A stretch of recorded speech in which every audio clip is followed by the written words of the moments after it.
Thank you, Mr. Chair. Je vais parler en français. En fait, vous n'avez pas besoin d'avoir beaucoup de patience. J'ai tout juste 10 phrases à vous dire. Tout d'abord, merci. Merci que nous ayons pu faire cette discussion ici. Merci à Marie-Christiane Vergia et à son staff. Merci aussi à ceux qui se sont prêtés pour être des intervenants de tous bords. Je voudrais tout juste dire que je trouve intéressant qu'il y ait des points de contact, mais peut-être que ce serait utile aussi que ces points de contact aient un peu une ouverture sur la société civile. Le point des représentants gouvernementaux n'est pas toujours celui d'être critique par rapport à leur propre politique.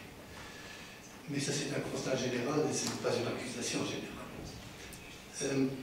Je voulais aussi remercier notre petite équipe qui a travaillé sur ce rapport et sur cette manifestation. Je voulais souligner que, en fait, nous avons utilisé nos associations membres pour faire remonter ce qui se passe dans les différents États. Donc, ce n'est pas quelque chose que nous avons fait quelque part dans un bureau, mais nous nous sommes appuyés sur ce qui nous est parvenu de la part des associations membres de la ADH dans les États membres de l'Union.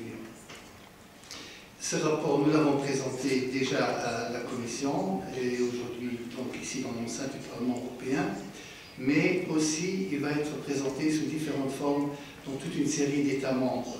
Le rapport est un élément pour le débat politique. Ce n'est pas un rapport que nous voulons tout juste ajouter à d'autres rapports tous excellents, mais pour l'évoquer dans les États membres avec la proximité du terrain, puisque, on nous l'a dit, les stratégies nationales sont importantes. Ce qui se passe, même notre intervenante américaine nous l'a bien montré, ce qui est important, c'est que ça se passe sur le terrain et dans la durée.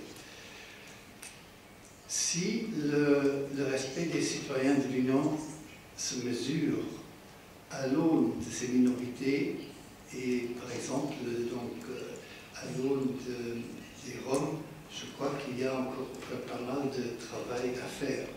Même si la Charte des droits fondamentaux nous appelle tous, en tant que citoyens, en tant qu'élus, en tant que membres des institutions, ce qui finalement est essentiel, c'est ce qui se passe sur le terrain, si là des choses vont dans un sens d'amélioration.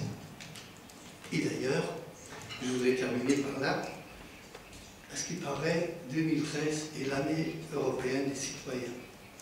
Nous aurions aimé qu'elle s'appelle l'année européenne de la citoyenneté, mais si donc cette année met le citoyen au centre de l'Europe, en principe, c'est le cas tous les ans, parce que sans citoyen, il n'y a pas d'institution ni d'élu.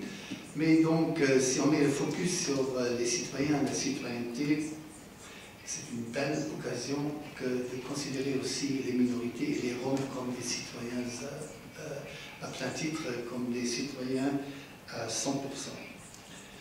Je crois que c'est aussi la reconnaissance du génocide qui, en nous rappelant ce passé douloureux, devrait nous amener à lutter contre les discriminations d'aujourd'hui. C'est bien ça le sens de l'histoire, donc tirer des leçons pour aujourd'hui et demain.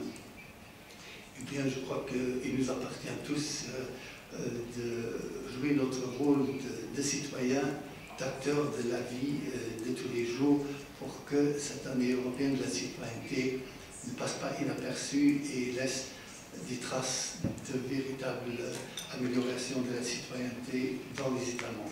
Merci.